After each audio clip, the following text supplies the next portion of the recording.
Hello there, this is David from David Books and Comics, and today I wanted to show you some more Steve Ditko goodness from the 1970s. Many people think that Ditko reached the peak of his creativity in the 70s after leaving Marvel and working um, for the Wits End, Hollywood's Wits End, and then producing his own issues of Mr. A. So I'll show you some of the DC work. This is Shade, the Changing Man. This is issue number 1. Now, Shade is unique because of the premise of the character. So Rack Shade is the main character, as you see there. That's Rack Shade, and he's wearing what's called in the stories the M vest. He's an other dimensional human who wears this particular vest that makes him distorts his body into all kinds of different shapes and distortions. He's pursued throughout the stories by this young lady here who believes that he's accused of committing a crime that he didn't do, and as a result, he's as you see here, his body gets distorted as he moves, and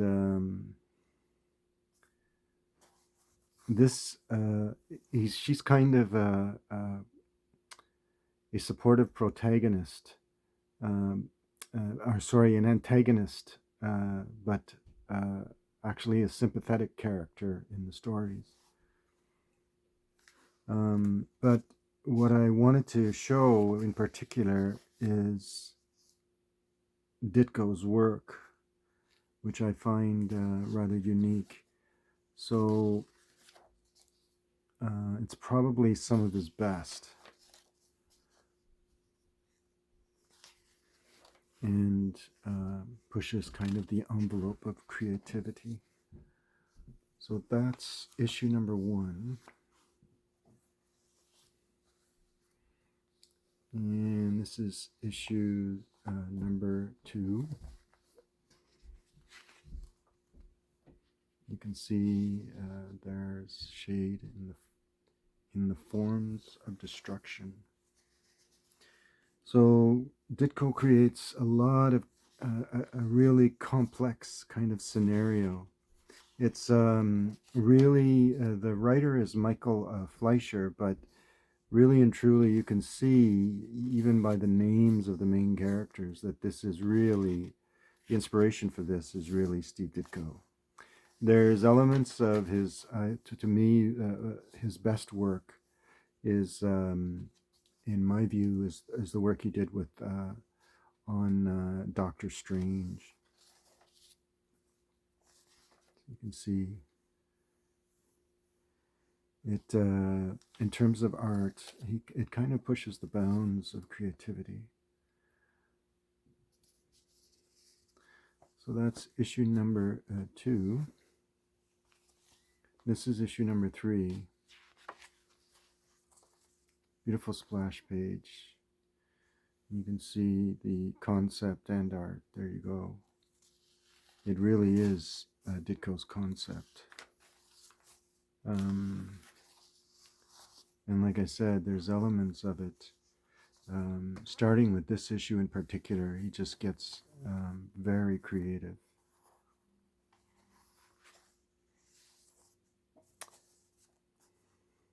So that's Ditko's. That's number 3. This is number 4, and again, it features excellent, beautiful coloring and artwork. And this is DC. You'd think it was Marvel, given the fact that everybody is credited, as you see, created, drawn, and plotted by Ditko.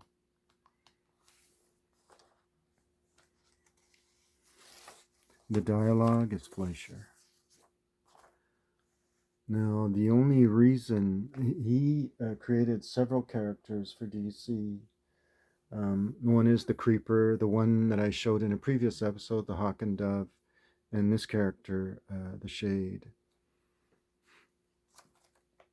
All very strange and a departure from the regular superhero comic books.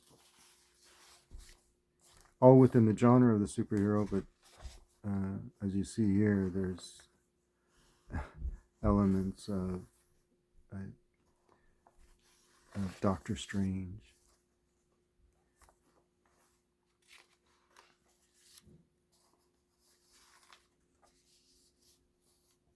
And the beautiful detailed expressions that he was so capable of. So that's that. That's issue number 4. And this is issue number 5. This is The Captive of Changing Captors. How's that for a title? Yep. Excellent stories and incredible artwork.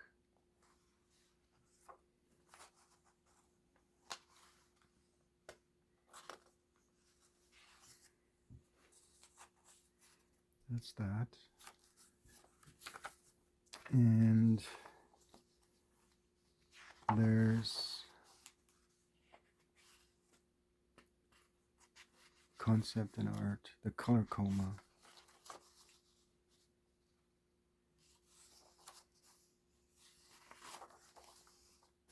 Yeah, there's very little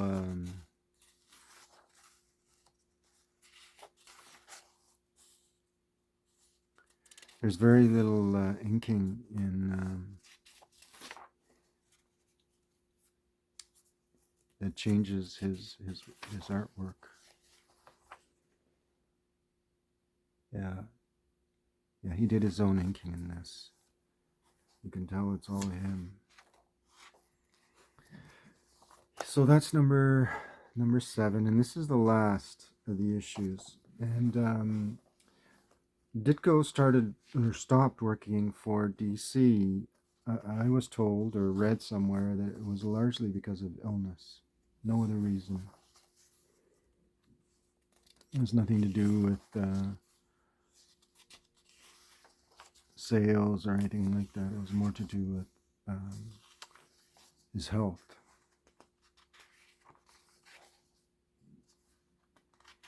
So there you go. Here's Ditko. So that's number 8.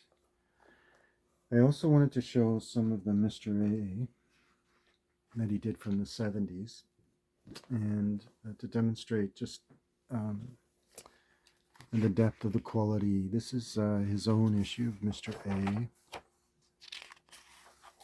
And again, traditional panel by panel with all the moralisms of objectivism that he would add and make the highlight of the stories.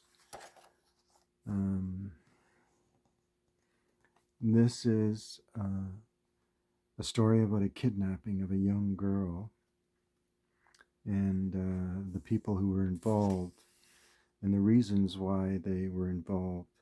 Mr. A comes basically as a kind of white knight, uncompromising in his, and the villains as people who are just made all the bad choices and ought to be responsible for those bad choices. And so there you go. The lettering is likely his work, but it's what I admire the most about this is the level of detail that the artist Ditko and the quality of his artwork is what I admire the most, which matches the kind of altruistic, objectivist philosophy of his.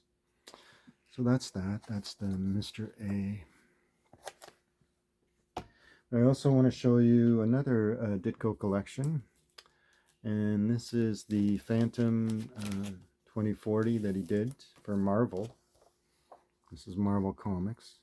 This is based on the TV series, and it features his artwork, which I think this is computer coloring, and I'm not a fan of computer coloring. I don't think it does justice to the artist. But anyways, this is Ditko's work, and again, it's not, in my view, the same as the work he did in the 70s. This splash page. This is from the 90s, as you can tell by this cover. And you can tell that this is something that he enjoyed doing. But what I don't, I'm not too crazy about is the coloring. It's not a fan of computer colors. I'm more into the old 60s style craft ink type coloring of people like Marie Severin. So that's that one. This is issue number 1. And this is issue number 2.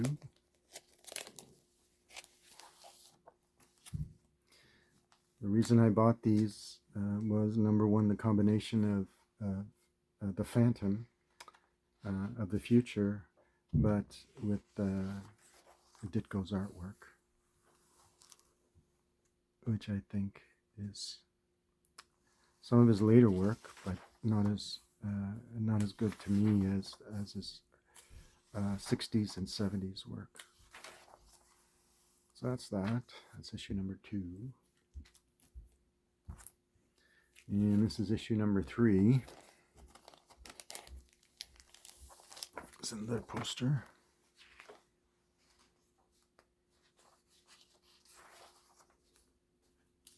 That's that one. And that's the Phantom 2040. And this is the last one. So this is a 4-issue mini-series.